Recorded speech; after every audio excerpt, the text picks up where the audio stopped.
There was once a time when America had an emperor. Never heard of him? Well, not many have. In this video, I will discuss Joshua Norton, the man who claimed to be the Emperor of America and Protector of Mexico. Joshua Norton was born in 1818 to a Jewish family in London, England. At the age of 2, he moved to South Africa with his family. There, his father set up a ship supplies business that was fairly successful.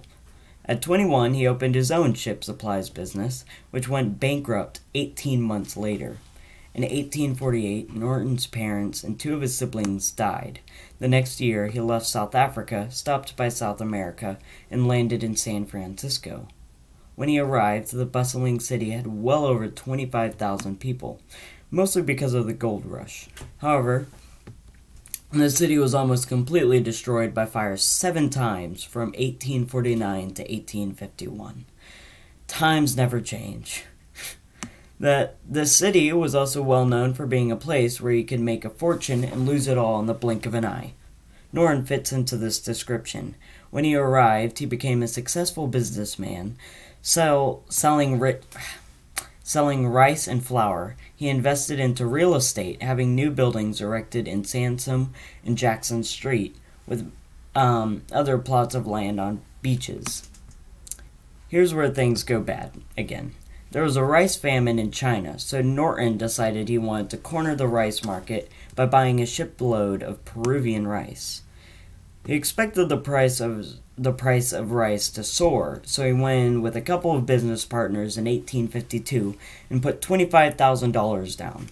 However, the price of Chinese rice dropped, and Norton went bankrupt again after a couple years of legal wrangling. Norton went quiet for a few years afterward, losing favor with many of the elites. However, he made a comeback on September 7, 1859, on the pages of a popular newspaper in San Francisco. Earlier that day, he had walked into the paper's office and asked the editor to publish this statement.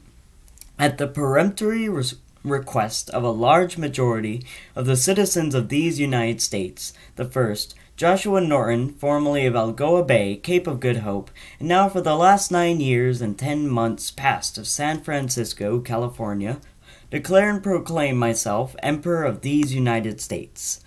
At the age of 41, Joshua Norton became the Emperor of America. When France invaded Mexico in 1861, he added Protector of Mexico to his title. Some modern historians believe that he may have had mental health problems. Mental or not, he now had declared himself emperor and would dedicate the rest of his life to his empire. Later on, Norton called on all U.S. state representatives to assemble the following February to establish his empire. Sadly, no one showed up. However, this did not stop Norton. Whether the U.S. government recognized him or not, he was emperor. He continued giving announcements, both big and small, from declaring the end of presidential elections to publicly shaming the skating rink operator for not letting him use a pair of skates. Norton gave very local proclamations, often criticizing San Francisco's police and elected officials. One of his most well-known proclamations is his calling for a bridge to be built from Oakland to San Francisco, which later became the Bay Bridge. In 2013, there was actually a movement to have the Bay Bridge renamed to something that would be named after Emperor Norton, because that was kind of his idea. To keep a level of neutrality during the American Civil War, Emperor Norton would go from wearing blue to gray military uniforms. When the war ended, he settled for the blue Unionist uniform. Norton was balding, so he often wore a hat, whether that be a small military kepi or a feathered top hat. And who provided him with his clothes? The U.S. military, of course. Although he wasn't officially recognized as a monarch, he was still treated as special by the government. He wasn't paid very much as he didn't have a real job. However, the people of San Francisco would give him taxes. In 1870, the Transcontinental Railroad brought in many tourists to San Francisco. Norton started selling imperial bonds for 50 cents each. Despite being very poor, he was given a place to stay on Commercial Street, only costing him 50 cents a night. For lunch, he would go to any tavern in town and buy lunch for only 25 cents.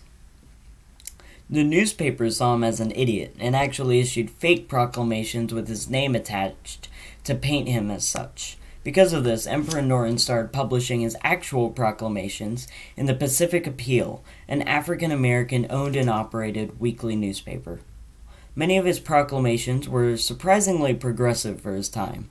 He advocated for African Americans to have the right to attend public schools, Chinese Americans having their testimony heard in courts, the rights of Native Americans, etc.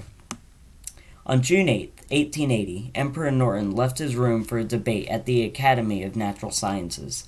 On his way, he collapsed, suffering from a stroke. At his funeral, over 10,000 people came.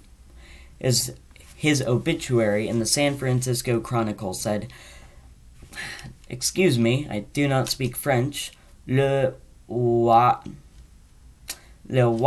est mort." Being poor, it would have made the most sense for him to be buried in a pauper's grave. But a friend of his, who was a rich businessman, paid to have him buried in a rosewood coffin adorned in silver. The people on the streets of San Francisco definitely loved him, and he was remembered for being a very kind person.